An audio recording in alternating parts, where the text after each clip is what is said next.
Hello guys, welcome back to my channel healthy with housewife. तो आज मैं आपके लिए एक अच्छी वीडियो लेके आई हूँ, न्यू वीडियो लेके आई हूँ। और ये है एनटीपीसी 2027 के लिए zero to selection road map. देखिए, बहुत से लोगों को कन्फ्यूज़न रहता है कि कैसे चीज़ करें, मतलब चीज़ें बहुत कंफ्यूजिंग लगती हैं स्टार्टिंग में। तो मैं आज उनके लिए बहुत इजी हो, तो जैसे मैं स्टार्टिंग से ज़ीरो से कर रही हूँ, तो मैं क्या मतलब चीज़ों को अडेप्ट कर रही हूँ और कैसे, तो मैं आज आपको बताती हूँ।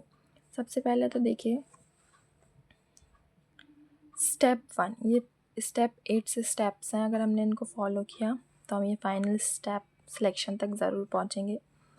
तो स्टेप 1 है सिलेबस समझो। सबसे पहले हमें क्या करना है, जो एनटीपीसी का सिलेबस है वो आप गूगल पे कर लीजिए, आपको इजीली यूट्यूब पे भी मिल जाएगा। हमें सबसे पहले क्या करना है, सिलेबस को समझना है।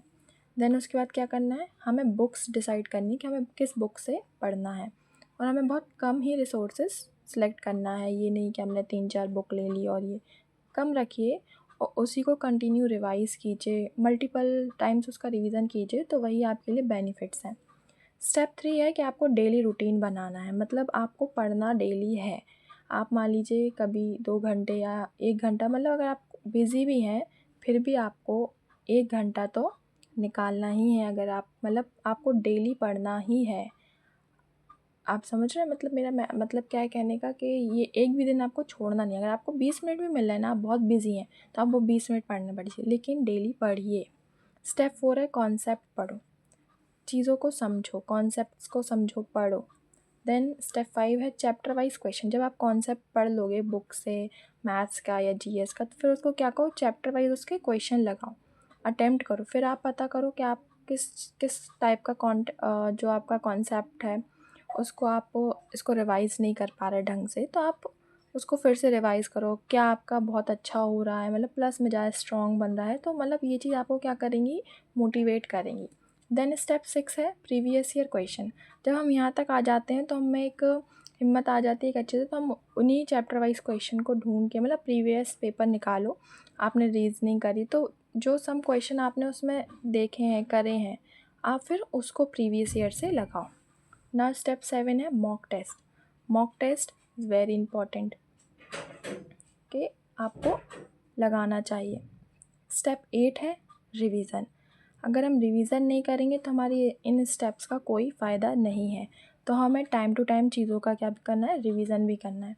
देन अगर हम ये चीज़ फॉलो करते हैं बिल्कुल ईमानदारी से, तो हमारा फाइनल सिलेक्शन हो जाएगा। देन है एनटीपीसी का फुल फॉर्म। एनटीपीसी है क्या, non technical popular categories. Non technical मतलब इसमें कोई आपको इंजीनियरिंग की इसकी डिग्री नहीं चाहिए, और ये बहुत अच्छी जॉब मानी जाती है। पोस्ट कौन कौन सी है, तो पोस्ट है station master, goods train manager, account clerk, कम टाइपिस्ट, ट्रेन क्लर्क। ऐसी बहुत अच्छी अच्छी पोस्ट्स इसमें आती हैं पोस्ट। अब है एजुकेशन क्वालिफ़िकेशन, क्या चाहिए हमें, कुछ जो पोस्ट है उसके लिए 12th प्लस, और सब कुछ ऐसी पोस्ट है जिसके लिए हमें क्या होना चाहिए, ग्रेजुएशन किसी भी बैकग्राउंड में। अब एज लिमिट क्या है, चलिए बताते हैं। जनरल और ईडब्ल्यूएस के लिए 18 से 30 इयर्स, ओबीसी के लिए 33 इयर्स, 3 इयर्स की इनको छूट मिलती है, और एससी और एसटी के लिए 35 इयर्स, 5 साल की छूट मिलती है। अब सिलेक्शन प्रोसेस क्या होता है, तो इसमें exam CBT 1, CBT 2, skill test में जैसे typing test, CBT ST typing वाली पोस्ट के लिए, और एक होता है computer based aptitude test CBAT, ये स्टेशन मास्टर जैसी पोस्ट के लिए। अब फिर उसके बाद क्या होता है, document verification, then medical test. अब हम जानेंगे कि एग्ज़ाम पैटर्न कैसा होता है। तो देखिए CBT 1 में मैथ्स के 30 क्वेश्चन, रीजनिंग के 30 क्वेश्चन, जीएस के 40 क्वेश्चन, और टोटल है 100। अब आप यहीं से अंदाज़ा लगा लीजिए, हमारा सबसे ज़्यादा स्कोरिंग और सबसे ज़्यादा नंबर वाला जो हमें सिलेक्शन दिलाएगा वो क्या है, जीएस। और हमें टाइम क्या मिलता है इसमें, सिर्फ 90 मिनट्स। देन अगर हम इसको क्वालिफाई कर लेते हैं, देन हमारा होता है CBT 2। इसमें क्या होता है, क्वेश्चन की नंबरिंग बढ़ जाती है, जैसे 35 हो गया, रीजनिंग में भी 35, जीएस में देखिए फिर इसका वेटेज बढ़ गया 50, और टोटल क्वेश्चन क्या होगा हमारे 120 क्वेश्चन। और नेगेटिव मार्किंग कितनी है, दोनों में नेगेटिव मार्किंग है 1/3 की। लेकिन इसमें सिर्फ क्वेश्चन के नंबर्स बढ़े, टाइम नहीं बढ़ा। इसमें भी टाइम कितना है हमारा 90 मिनट्स। अब हमने सब कुछ देख लिया कि मैथ मतलब सिलेबस क्या है ये चीज़। देन अब हम देखेंगे कि हमें हमारा सिलेबस क्या है।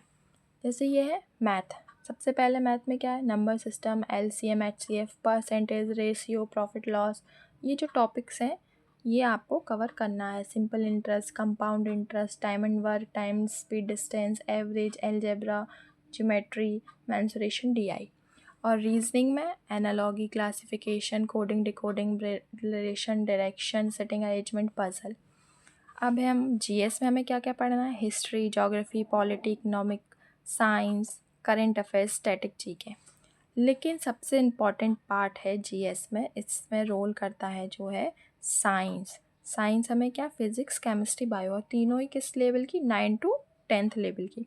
लेकिन ये साइंस का जो पोर्शन ये बहुत ज़्यादा इम्पॉर्टेंट होता है। और हमें current affairs is very important, तो हमें जीएस को वेरी इम्पॉर्टेंट, ठीक। ये हमारा, हम यहाँ तक आए, ठीक है, हमने देखा। उसके बाद है डेली स्टडी प्लान। ये स्टार्टिंग का है, ये कोई ना समझे कि बिल्कुल ऐसा ही पढ़ना नहीं। शुरुआत में जब आप बिल्कुल, आपकी बॉडी, आपको एक हैबिट लगनी चाहिए पढ़ाई की, तो आप शुरू में क्या कीजिए, मैथ को 1.5 घंटे, जीएस 1.5 घंटे, रीजनिंग 40 मिनट और करंट अफेयर 20 मिनट। मतलब बहुत छोटा छोटा पोर्शन रखिए, धीरे धीरे अपनी टाइम लिमिट सबको बढ़ाइए पढ़ने के लिए, हैबिट डालिए आप अपने आप को। अब आपको मैं बताऊं कि CBT 1 में कितने मार्क्स करना चाहिए। जनरल कैटेगरी के लिए 85+। मतलब अगर आपके इतने मार्क्स हैं तो आप क्वालिफ़िकेशन, मतलब आपको इतने मार्क्स का अपना क्या रखना है, टारगेट रखना ही है। और CBT 2 को क्लियर करने के लिए आपको 120 में से 105+ मार्क्स का आपको टारगेट करना ही है। जब आपका ये सब हो जाए तो फिर आप समझ लीजिए आपको आपकी मनचाही पोस्ट मिल सकती है। तो यही था एक छोटा सा road map, 0 to selection road map, और इसमें मैंने आपको चीज़ें समझाई। तो अब मैं यही करती हूँ कि आपको ये वीडियो अच्छी लगी होगी तो प्लीज़ आप मेरी वीडियो को शेयर कीजिए, चैनल को सब्सक्राइब कीजिए और वीडियो को लाइक कीजिए। और आपसे बस यही है कि आप बुक्स को, सोर्सेज़ को कम से कम चुनें, अच्छे से अपनी प्रैक्टिस करें।